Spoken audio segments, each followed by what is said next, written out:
segar di pagi hari. Segala sentosa.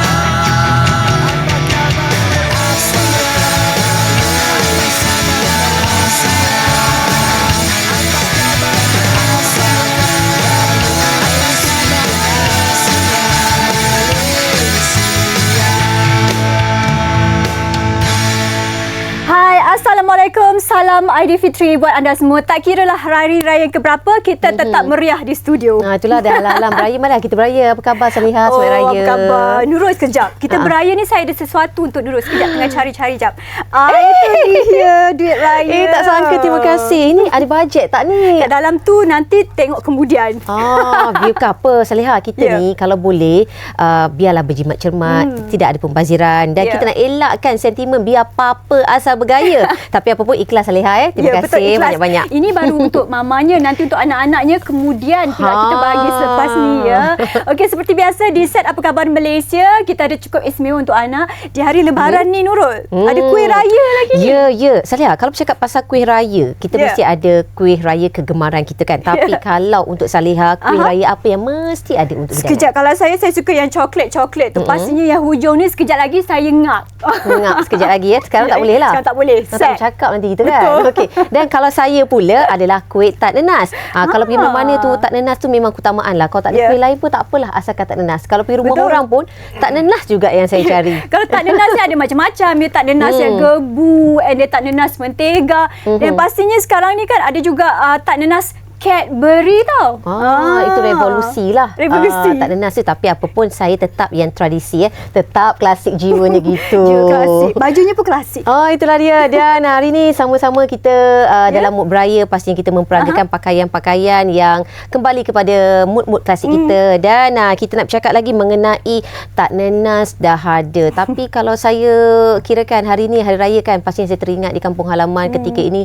Saya ni asal utara asal utara juga kan. Saya pun kita geng-geng utara. Nurul dekat Ipoh, saya dekat Sungai Petani. Normally kebiasaannya kalau utara waktu-waktu ini antara juadah yang wajib ada di hari raya adalah laksa, betul. Lemang dan juga ketupat palas dan juga special kalau di rumah mak saya ni mi lakna. Itu. Kalau macam saya juga dekat Sungai Petani sana mesti kena ada ketupat jagung, ketupat kacang yang pastinya dengan rendang.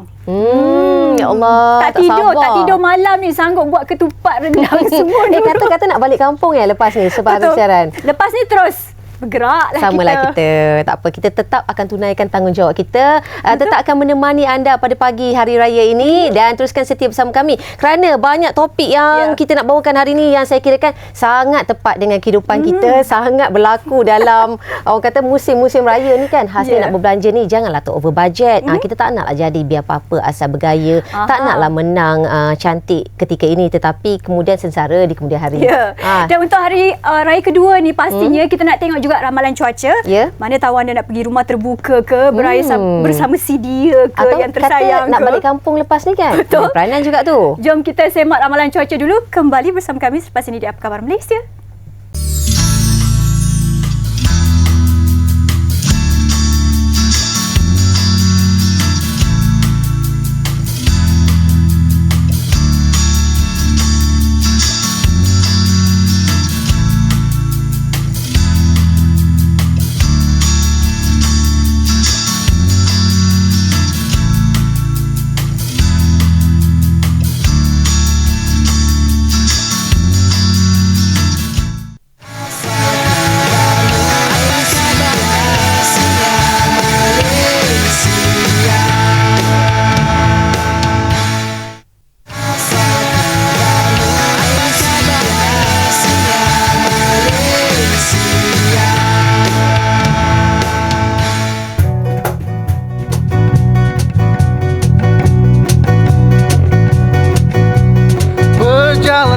Jauh tak ku rasa kerana hatiku melonjak sama, ingin berjumpa sanak saudara yang selalu bermain di mata. Nun menghijau gunung ladang dan rimba, langit dan tinggi bertambah birunya. Deru angin turut sama pun berlagu, semuanya bagai turut gembira.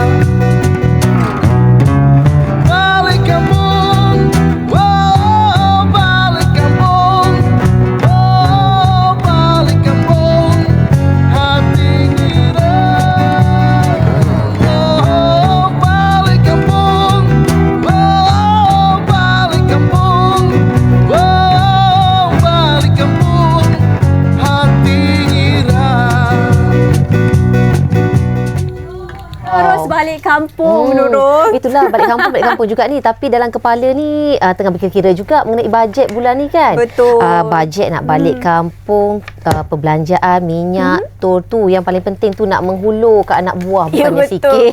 Tadi saya dah hulur dekat Nurul satu sampul tu, tak kira-kira lagi anak-anak buah kat rumah. 1, 2, 3. Banyak ni.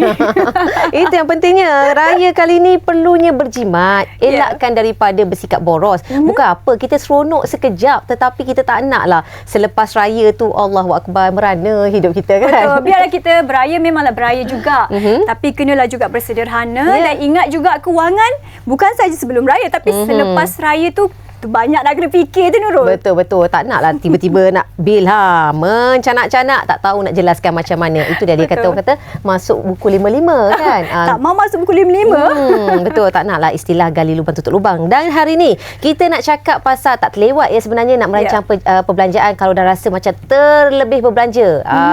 Jangan rasa ini merupakan pengakhiran. Hari ni kita nak bawakan solusi kepada anda. Manalah tahu anda dapat tips kan bagaimana nak mengawal perbelanjaan untuk elakkan daripada berbelanja yang tidak berfaedah, yang tidak bersebab ataupun elak daripada bersikap boros. Dan hari ini kita bawakan tetamu iaitu Profesor Madya Dr. Nurul Shahnaz Ahmad Mahzan, merupakan pakar kewangan daripada Jabatan Kewangan Fakulti Perniagaan dan Ekonomi Universiti Malaya. Selamat datang Doktor, apa khabar? Terima kasih.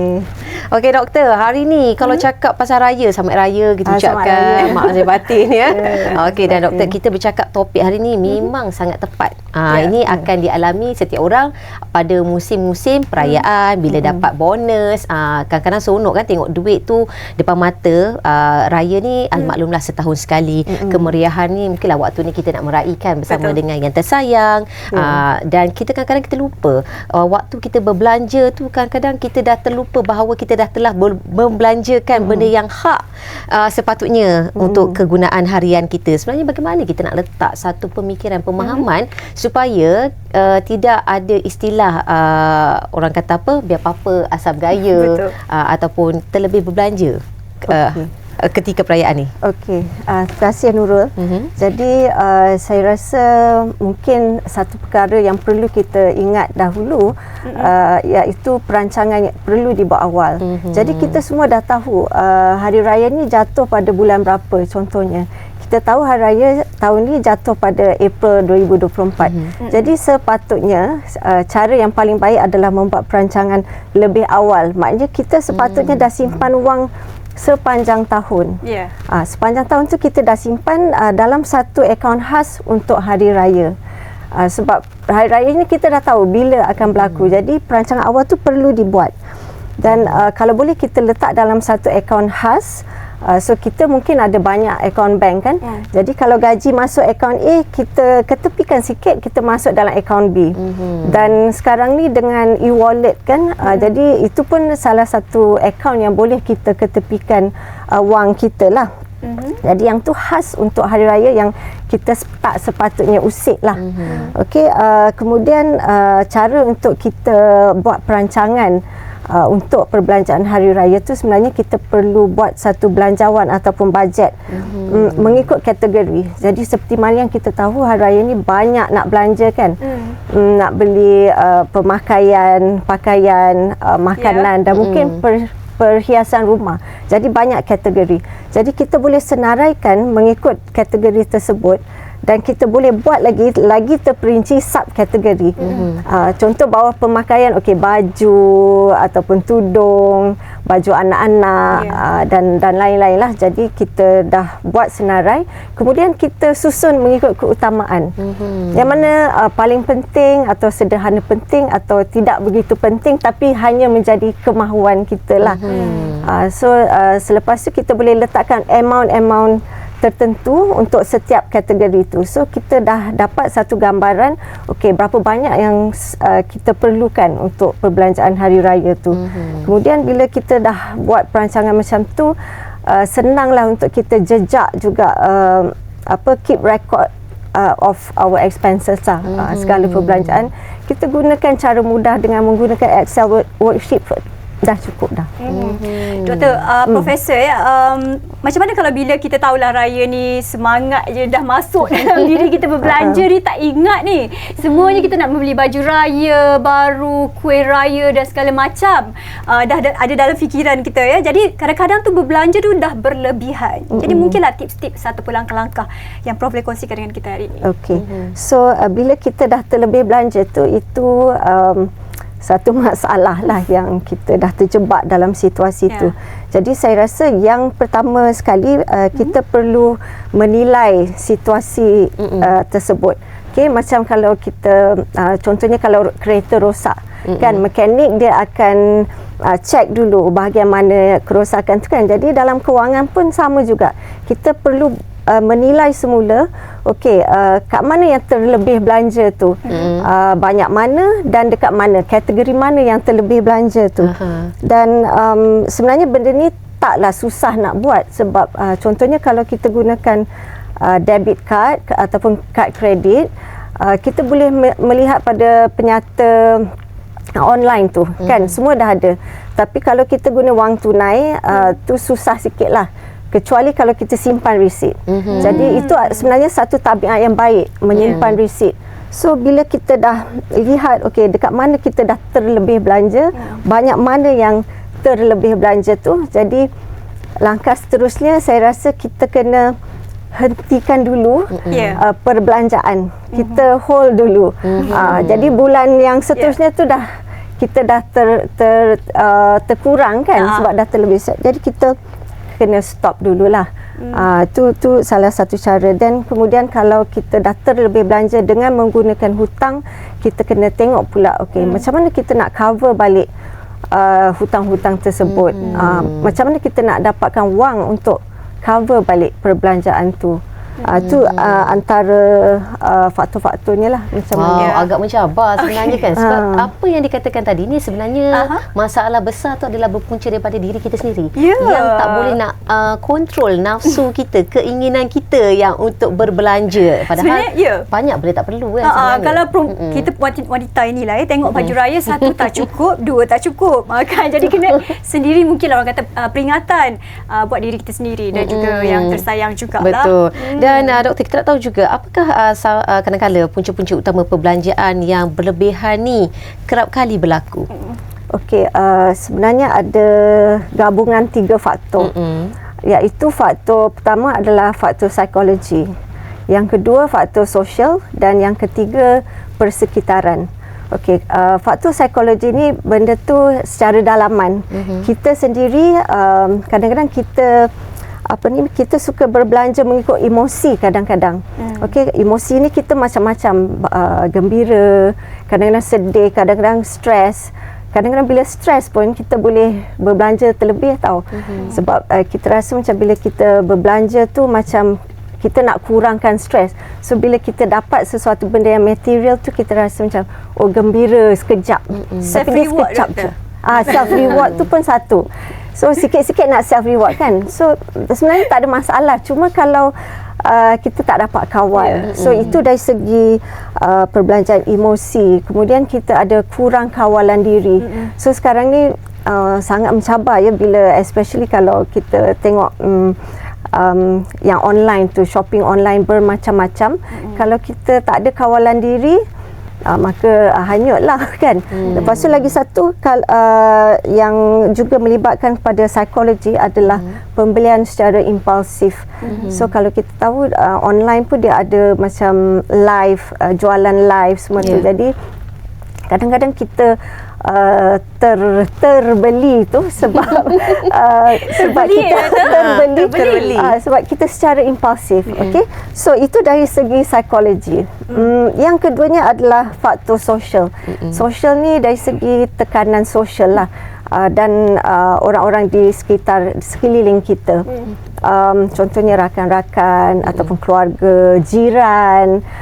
Dan dengan media sosial pun semua orang dah jadi kawan kita. Jadi kadang-kadang kita cenderung untuk membuat perbandingan. Apa yang orang lain ada tu kita rasa macam kita pun nak juga, macam tu.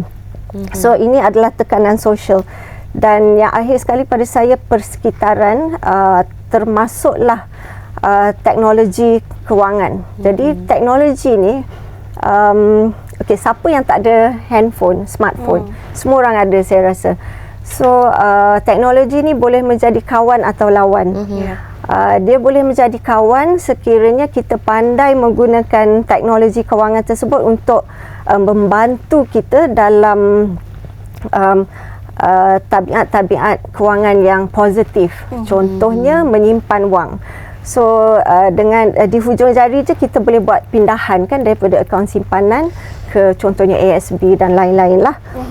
Itu cara kita menggunakan teknologi untuk secara positif. Tapi yang buruknya pula kalau kita tak dapat kawal lah. So secara online kita tahu juga ada kemudahan buy now pay later. Nah, dengar kan? Itu dia. Buy now pay later tu adalah kemudahan teknologi yang diberikan oleh penjual di mana kita boleh beli barang macam selai tudung pun boleh bayar ansuran. Konsep berhutang. Tadi Nurul ada mention pasal buku 555. Pada saya itulah konsep secara online buy now pay later. So you bayar secara ansuran, kita rasa macam kita mampu nak beli tapi sebenarnya tak. Kan macam RM100 pecah kepada 3. Kalau RM33 kita mampu tapi RM100 kita tak mampu. So itulah teknologi kewangan ni baik dan buruknya lah. Okey, Doktor, mungkin menjelangnya Syawal nanti pasti satu adat yang kita tahu memberi duit raya ni. Jadi biasalah ya kewajipan untuk bagi. dia seolah-olah kewajipan. Tadi saya pun bagi duit raya pada Nurul. Tapi mungkin apa komen doktor ataupun pendapat doktor tentang terutamanya dalam era seperti ini, barang-barang semua harganya meningkat dan sebagainya. Jadi bagaimana adat ni perlu diteruskan atau komen doktor sendiri? Okey, sebenarnya pemberian duit raya tu saya rasa adat ni dah lama sangat, dah turun-temurun. Daripada saya kecil pada dekad-dekad yang lalu pun memang dah ada kan. Jadi saya rasa mungkin salah satu tujuan kita memberi duit raya pada kanak-kanak adalah sebagai satu ganjaran kejayaan berpuasa selama sebulan. Okay? So kadang-kadang kita bagi anak untuk itulah. Tapi pemberian duit raya ni tak terhad kepada anak-anak je. Kadang kita bagi kat orang tua kita, yang lelaki bagi pada isteri dan sebagainya. Jadi itu sebenarnya memupuk satu sifat bersedekah dan berkongsi rezeki. Jadi itu pada saya amalan yang baik lah ya. Jadi tapi kanak-kanak ni kita perlu ajar juga mereka untuk tidak begitu materialistik. Berpuasa tu bukanlah sebab nak dapat duit raya tu, tapi apa yang kita boleh lakukan ialah kita ajar mereka dapat duit raya tu simpan. Kumpul pada akhir bulan tu simpan dan bawa mereka ke bank. Simpan sama-sama, dan kalau dulu-dulu ada buku bank, jadi kita boleh tunjuk pada anak-anak ni, setiap tahun berganda-ganda duit kita dengan faedah, dengan kadar keuntungan yang diberikan oleh bank. So kalau boleh kita pupuk semangat anak-anak tu daripada kecil lah. Dan lagi satu yang kita boleh ajar mereka pasal delayed gratification. Maknanya bersabar dahulu untuk mendapatkan satu ganjaran di masa depan. Itu dia. Elok kita pupuk anak kita untuk bersikap berjimat cermat sedari awal ya doktor ya. Seharusnya kadang-kadang apa anak ni kadang-kadang dilihat contoh daripada mak ayah. Mak ayah pula kalau dapat duit sekali berbelanja habis hangus. Mungkin itulah sikap yang dicontohi oleh anak. Kalau kita tanamkan sifat untuk berjimat cermat, menabung, itulah mungkin akan mereka ikuti. Dan kita akan berhenti rehat seketika, sebenarnya banyak lagi kita nak kupaskan. Kembali selepas ini.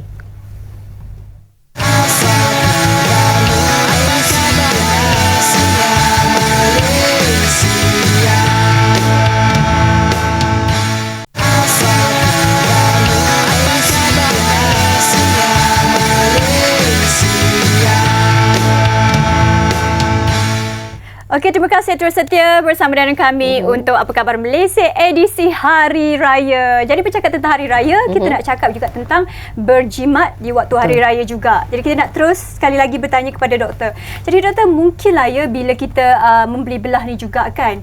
Jadi satu perkara yang perlu diingati, apa tipsnya biasanya untuk Hari Raya ini? Okey, bila kita keluar membeli belah ya. Okey, bila keluar pergi shopping tu kita perlu ada senarai. Jangan tak ada senarai. Itu yang tersasar ya. Itu sasar tu. Lepas tu yang seperti mana yang saya katakan tadi, kita sepatutnya dah buat satu belanjawan atau bajet apa yang kita nak beli, dan bila kita dah limitkan, kita dah hadkan setiap kategori tu berapa banyak, maka seeloknya kita kena ikutlah, janganlah sampai tersasar dan terlebih. So salah satu cara ya saya dapati, saya pun ada banyak buat penyelidikan tentang penggunaan wang kewangan orang ramai ya. Ada setengah orang dia suka guna wang tunai ataupun cash. Dia tak suka guna kad debit atau kad kredit ataupun yang QR code tu. Dia orang tak suka. Diorang ada juga setengah orang yang masih suka menggunakan wang tunai. Dan justifikasi mereka ialah okey, bila contohnya bajet contohnya untuk hari raya ke apa, katalah 1,000, jadi dia keluarkan duit tu dan maka itu sahajalah yang boleh dibelanjakan. Maknanya cukup tak cukup itulah itu saja. Dan lagi satu, secara psikologi, bila kita gunakan wang tunai, kita akan lebih merasa kesakitan tu apabila kita membayar. Jadi lagi terasa macam RM500, okey, RM50 10 keping kan, kita akan lebih terasa sakitnya berpisah dengan wang tersebut kan. Keluarkan duit satu-satu. Berbanding kan kalau kita swipe, segalanya swipe kita tak terasa sangat. Tu salah satu tips lah yang kita bawa duit banyak tu, tapi terpulang mungkin ada orang tak suka pakai tunai, ada risikonya juga kan. Tapi tips yang begitu menarik sekali doktor sebenarnya kan, walaupun rasa berat je dada ni kan, tapi itulah yang terbaik kan sebenarnya. Tapi ada seseorang dia pernah bagi tahu saya lah, bila saya bincang pasal benda ni, dia kata orang muda-muda sekarang yang golongan milenial ni yang telah membesar dalam era internet, pada mereka menggunakan teknologi ataupun yang online swipe ni itu lebih menyakitkan untuk mereka, dan mereka rasa yang guna duit cash ni, tunai, itu macam duit main-main. Terbalik pula. Tapi generasi saya yang kami tidak membesar dalam era internet kan, jadi pada kami yang berbelanja dengan menggunakan tunai, itu yang pada saya itu lagi pelik kan, kita terasa. Tapi ia terpulangkah kepada mana-mana persepsi. Mungkin ada pro dan kontra cara pemikiran masing-masing. Mungkin dia maksudkan tu bila dia lihat nyata tu kan, oh merah itu rasa sakit je kan. Tetapi apapun sebaik mungkin adalah berbelanja mengikut cara hemat dan pandangan masing-masing supaya tidak berlaku pembaziran. Okey, sebab selaku pakar kewangan, mungkin doktor boleh kongsikan antara kebanyakan kes-kes kewangan, masalah kewangan yang berlaku akibat selepas perayaan, apa kerap kali timbul doktor? Okey, selepas perayaan tu mungkin bila dia dah tersedar yang dia dah terlebih belanja, terduduklah sekejap kan. Terduduk sekejap, okey, macam mana nak selesaikan masalah ni. Itu sebab saya kata kalau seseorang yang dah terjebak dalam situasi tu, mereka boleh lihat semula dekat mana dia dah terlebih belanja, supaya tahun depan tu tidaklah berulang lagi masalah tu. Dan bila saya katakan mereka kena hentikan seketika perbelanjaan tu, juga untuk muhasabah diri. Muhasabah diri, okey, sebenarnya okey, tak perlu banyak-banyak ni kan. And then pada bulan seterusnya mereka perlu selaraskan semula bajet mereka. Maknanya apa-apa yang tak penting tu dah terpaksa cut lah, ataupun kalau terpaksa berikat perut tu terpaksalah sebab disebabkan kesilapan diri sendiri terlebih belanja. Dan kalau perlu mungkin mintalah nasihat daripada pakar kewangan kalau dah tak tahu nak buat apa kan.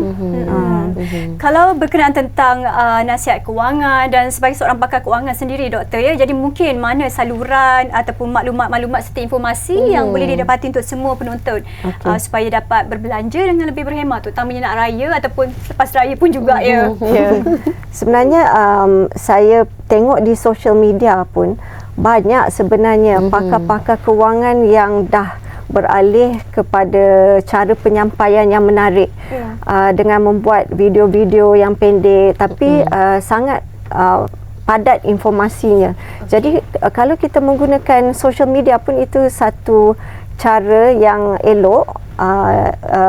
Kita boleh so instead of kita follow influencer fashion contohnya, kita cubalah follow influencer pakar kewangan untuk memupuk sifat-sifat pengurusan wang yang baiklah dalam diri kita. Okey, dan bab kata doktor sebaik mungkin kita ni berbelanja, kita perlu ada perancangan. Okey, perancangan tulislah apa yang kita perlu nak beli. Tapi ketika ini dah masuk hari raya ke berapa dah hari ni kan? Hari kedua dah pun. Okey, dah rasa dah terlepas dah, tak boleh buat apa dah, kiranya gone lah kes tu. Okey, ketika ini apakah cara yang sesuai untuk mereka bangkit supaya mereka tidak lagi tersasar lebih jauh untuk berbelanja? Itulah bulan raya ni memang banyak pula kita nak berbelanja, sebab tadi kita dah kupaskan isu pemberian duit raya kan. Dalam bulan raya ni itulah salah satu sort of perbelanjaan, aliran wang tunai yang akan keluar. Jadi kita beri ikut kemampuan, dan kalau kita nak buat rumah terbuka pun ikut kemampuan lah. Sebenarnya itu juga satu adat yang masyarakat kita selalu ada kan, rumah terbuka. Tapi mungkin kita boleh tukar sikit konsep, ikut berjimat cermat lah. Dan ataupun kalau dengan keluarga kita boleh buat potluck ke, kita berkongsi sama-sama. Rumah terbuka tu memang saya biasa buat juga Nurul, nanti jemput hari ketiga InsyaAllah. Tapi yang tak tahan tu, setiap kali rumah terbuka kita pun tak nak kalah. Rumah terbuka ni pakai baju lain, rumah terbuka tu pakai baju lain. Mungkin kita cuba elakkan daripada bersikap sedemikian kan, doktor kan. So kita boleh recycle lah. Kalau baju tu kita pakai baju raya tahun lepas ke 2 tahun lepas kan. Tak perlu beli sampai berhelai-helai baju kan. Dan saya rasa lagi satu strategi yang boleh kita gunakan semasa membuat perbelanjaan tu masa kita keluar shopping ataupun buat online shopping, kita kena ada seorang rakan ataupun mungkin pasangan kita berkongsi. So ataupun anak kita, macam saya kadang-kadang saya suka share dengan anak, okey sebelum kita beli tu kita bincang dulu macam okey tak barang ni, baju ni cantik tak. Lepas tu nanti anak saya akan cakap tak apalah mama, tunggu nantilah, mungkin ada yang lebih baik. Jadi dengan itu saya pun tak jadilah nak impulsive buying tu. Betul. Jadi kongsi dengan someone lah. Orang kata memang beraya tu boleh beraya, tapi kena beraya berpada-pada dan bersederhana lah juga. Jadi kita nak ucapkan terima kasih, banyak informasi dan juga pencerahan yang kita dapat daripada Profesor Madya Dr. Nurul Shahnat Ahmad Mahzan, pakar kewangan, Jabatan Kewangan Fakulti Perniagaan dan Ekonomi Universiti Melaya. Dan ingat berbelanjalah dengan bijaksana, elakkan daripada pokai selepas raya. Okey, jangan ke mana, kita nak berehat sebentar. Balik selepas ini. Aidilfitri kepada saudara serta saudari, setahun hanya sekali merayakan hari yang mulia ini. Di masa bulan Ramadan kita berpuasa hingga sebulan. Apabila Syawal menjelma, hari raya disambut dengan gembira. Miskin kaya memakai baju baru warna-warni, mengunjungi sanak kaum family. Sungguh hebat pemandangan di pagi raya ini, punya wajah berseri-seri. Marilah bersama menikmati hari raya. Minta maaf kue sepotong, saya mahu makan kerana perut kosong. Selamat Hari Raya.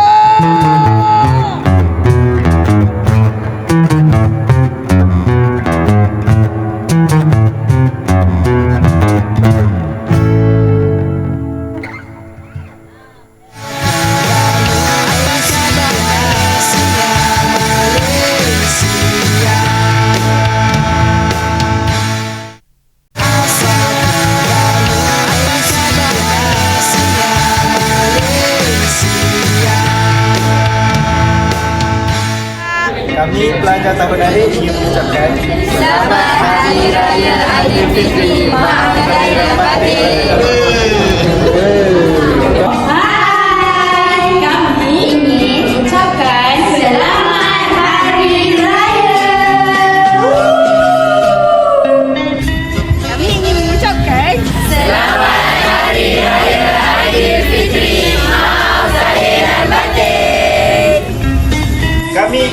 Madrasah Ibnu Mas'ud mengucapkan Selamat Hari Raya Aidilfitri. Maaf zahir dan batin.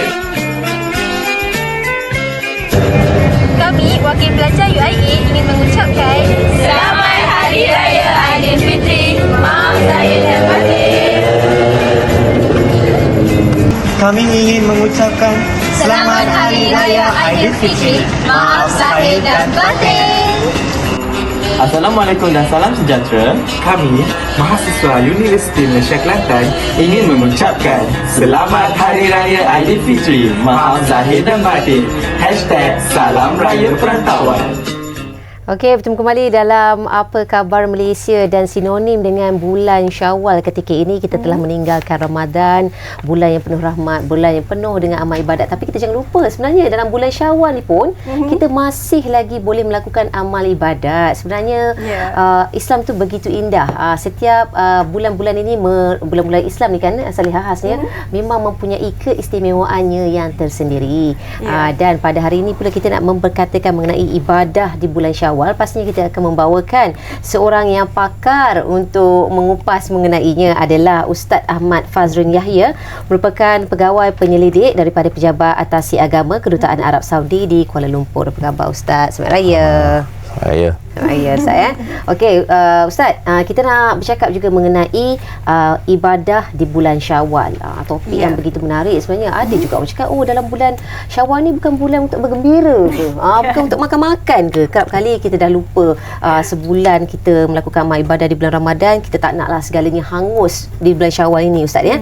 Dan Ustaz, apakah keistimewaan ibadah yang dapat dilakukan di bulan Syawal khasnya? Baik, Assalamualaikum warahmatullahi wabarakatuh dan selamat Hari Raya buat semua penonton bernama. Saya rasa bulan Syawal adalah satu bulan yang memang masyhur dan famous dengan kebahagiaan dan kegembiraan lah. Bahkan sebenarnya jika kita telusuri nas-nas Al-Quran dan hadis, jelas menunjukkan bahawa antara pensyariatan pada bulan Syawal ialah bergembira. Okay, 1 Syawal adalah antara hari dalam 360 hari dalam kalendar Islam yang diharamkan berpuasa padanya. Okay, siapa berpuasa dia melakukan satu dosa di sisi Allah Subhanahu Wa Taala. Tak boleh puasa. Okay, dan ada beberapa hari lain selain 1 Syawal. Bahkan kita disunnahkan bila nak keluar pergi sebelum solat raya, kita duduk untuk menjamah dulu juadah untuk kita berhari raya. Ada lemang ke, ada roti ke, ada kuzi ayam ke, makan. Ia menjadi satu sunnah yang dituntut supaya ia menjadi perbezaan antara 30 hari kita berpuasa dengan 1 Syawal. Walau bagaimanapun, kita sebagai seorang Muslim, dalam keadaan kita bergembira, Allah tetap nak kita berpegang kepada talinya untuk kita tak lupa vibes yang kita dapat 30 hari dalam beribadah pada bulan Ramadan.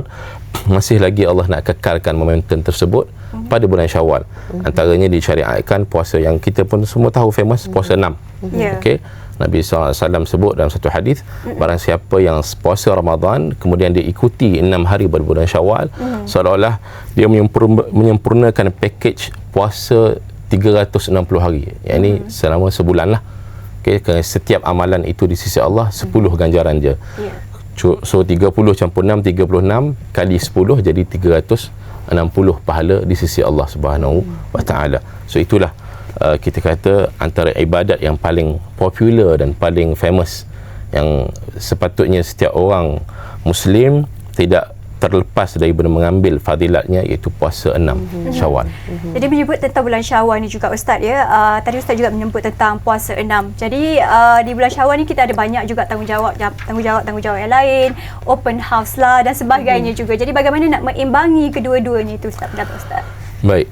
Kita ada 30 hari lah lebih kurang raya kan. Jadi untuk mengimbanginya tidak ada masalah kerana puasa 6 Syawal ini tetap hukumnya sunat.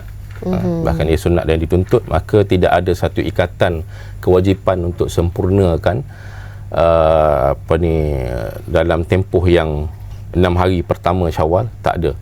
Cuma dari sudut pandangan mazhab Syafi'i dan Hanafi contohnya, dianjurkan untuk selesaikan puasa 6 Syawal ini seawal mungkin. Okey, dikatakan ada pendapat pada hari kedua Syawal terus mulakan. Adapun mazhab-mazhab dan pendapat lain sangat luas dalam sudut pandangan fiqhiyah ini. Tak ada masalah nak letak tengah ke hujung ke terpulang. Yang penting kita dapat completekan 6 hari puasa Syawal itu dalam tempoh 30 hari bulan Syawal lah. Itu pasti ya, tak semestinya kita perlu melakukan puasa 6 Syawal tu 6 hari berturut-turut Ustaz ya. Itu kita kena perbetulkan. Dan antara jika dijemput ke jamuan raya dan manakah yang pilih lebih afdal kita utamakan, adakah antara puasa 6 ataupun berbuka? Bagaimana tu Ustaz? Okey, dalam satu hadis Nabi sebut, saya baca, idza du'iya ahadakum falyujib wa in kana sha'iman falyusil. Nabi ini cantiknya Islam. Walaupun puasa ini sesuatu yang besar di sisi Allah Subhanahu Wa Taala, antara ibadah yang Allah sebut, orang yang berpuasa dia punya pahala antara aku dengan dia. Kerana biasanya orang puasa, especially puasa sunat, tak ramai tahu kecuali siapa yang sediakan sahur untuk dia. Kalau dia sahur sendiri, tak ada siapa tahu asasnya kecuali dia sendiri. Ada pun solat, kalau kita solat kat masjid, ada orang nampak. Kita bayar zakat, akan ada amin yang terima zakat kita. Kita pergi haji, ada orang nampak kita buat haji. So puasa ini Allah sebut dia antara aku dengan hamba aku yang berpuasa. Pahala tu aku akan bagi, kerana biasanya orang puasa sunat dia betul-betul dia punya ikatan tu dengan Allah SWT sangat-sangat private. Okey, tapi cantiknya Islam, walaupun tahap macam tu mulanya ibadah puasa untuk menjaga keharmonian hubungan sesama manusia. Nabi sebut dalam hadis yang saya baca tadi, jika kalian dijemput dalam keadaan kalian sedang berpuasa sunat, dijemput untuk memenuhi satu jemputan jamuan ataupun apa-apa majlis, maka kalian berbuka. Kalau kalian ada kekuatan untuk tak berbuka dan ada ruang bersama dengan mereka yang menjemput, maka boleh diteruskan. Imam Ibn Taymiyah menyebutkan, jika berpuasa itu boleh menyebabkan tuan rumah ataupun yang menjemput itu berkecil hati, maka lebih aula, lebih afdal berbuka. Tapi jika mungkin yang jemput itu ahli keluarga atau kawan baik kita yang memahami, tapi dia nak juga kita datang, katalah majlis open house, tak apalah, datanglah walaupun kau puasa, kau datang.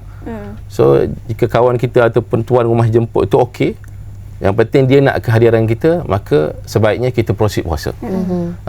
So tak payah minum, datang bersilaturahmi, bertanya khabar, bagi duit raya. Tapi kalau terbuka pun, it is not an issue lah. Kerana puasa itu kekal menjadi hukumnya, tidak wajib dan boleh berbuka tanpa apa-apa perlu qada. Okey. Tadi Ustaz ada menyebut juga tentang afdal. Jadi di antara puasa ganti dan juga puasa 6 ini, yang mana sebenarnya perlu didahulukan? Okey, puasa ganti dan puasa 6 ini adalah satu perbahasan yang luas, yang kita kata ada khilaf, ada perbezaan pendapat yang muktabar, yang diterima dalam sudut kesarjanaan Islam. Namun pendapat yang lebih saya bersama dengannya adalah puasa 6 terlebih dahulu. Okey, kerana Syawal ini ada had tempohnya. Adapun mengganti puasa, insya-Allah ada tempoh yang panjang sehingga setahun untuk kembali pada Ramadan yang seterusnya. Maka sebaiknya mereka yang ada tanggungjawab untuk mengganti puasa, mereka perlulah laksanakan 6 Syawal ini sebaik mungkin, secepat dan seawal yang mungkin, supaya ia juga boleh memberi hak kepada puasa wajib yang perlu diganti. Secara ringkas. Okey, Ustaz nak menjawab juga persoalan dan juga kadang-kala pertanyaan ya. Apabila dikatakan bahawa apabila membuat puasa 6 boleh disekalikan dengan puasa ganti, bagaimana pandangan mengenainya, pencerahan? Secara tepatnya tak boleh. Tak boleh. Okay, kerana puasa 6 adalah puasa sunat. Puasa qada adalah puasa wajib. Okey.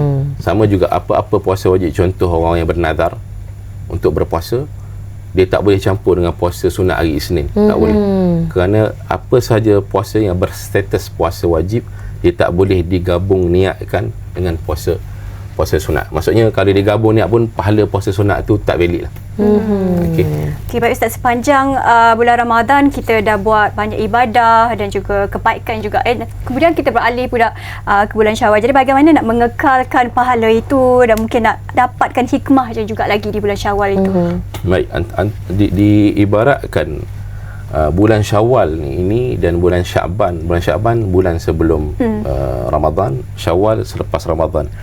Ibarat adalah ruang untuk kita buat solat sunat fardu, solat sunat sebelum dan solat sunat selepas fardu. Kita panggil solat sunat rawatib. Contoh solat Zuhur, kita disunatkan 2 rakaat sebelum Zuhur dan 2 rakaat selepas Zuhur. So begitulah diibaratkan bulan Syaban dan bulan Syawal. Sebab itulah disyariatkan 6 hari kita berpuasa kerana Allah nak kekalkan momentum 30 hari kita berpuasa itu tidak terus bertukar mood kita kepada hilang terus puasa. So that's why Allah kekalkan momentum puasa 6 hari supaya kita masih lagi boleh konsisten dengan vibe kita dalam keadaan sentiasa beribadah, dalam keadaan kita juga meraihkan bulan kegembiraan kita Syawal itu, bertemu sanak keluarga, balik kampung, memenuhi jemputan-jemputan open house. Maka ia disambut dengan keadaan kita pun sedar kita masih lagi kekal beribadat selagi mana nyawa kita di kandung badan. Kita kekal seorang hamba Allah yang perlu melunaskan tanggungjawab kita untuk beribadah kepadanya sehingga akhir hayat kita.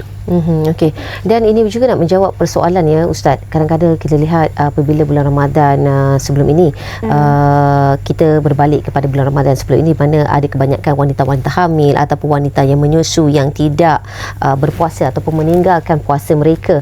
Dan apakah yang perlu mereka laksanakan untuk tujuan tersebut sekiranya mereka bertindak masih lagi keadaan tidak mengizinkan untuk mereka bertindak untuk menggantikan puasa?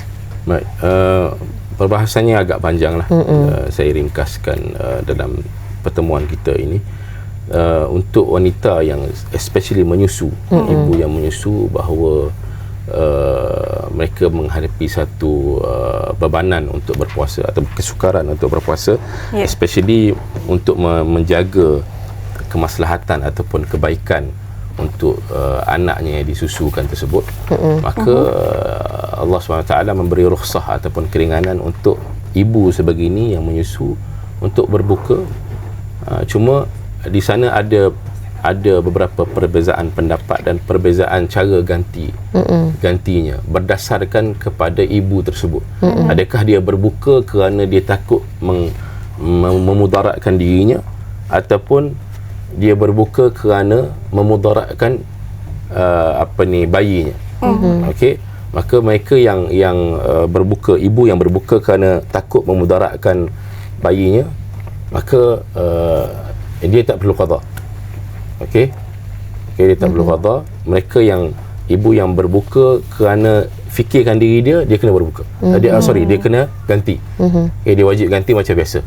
Tapi jika takutkan kepada mudarat yang menimpa bayinya, dia okey untuk proceed berpuasa, tak ada apa, tak ada harga, tak pening, tak mual, tapi dia tengok bayi dia dah merengek macam kehausan, so nak tak nak dia kena berbuka untuk bagi feed bayi dia.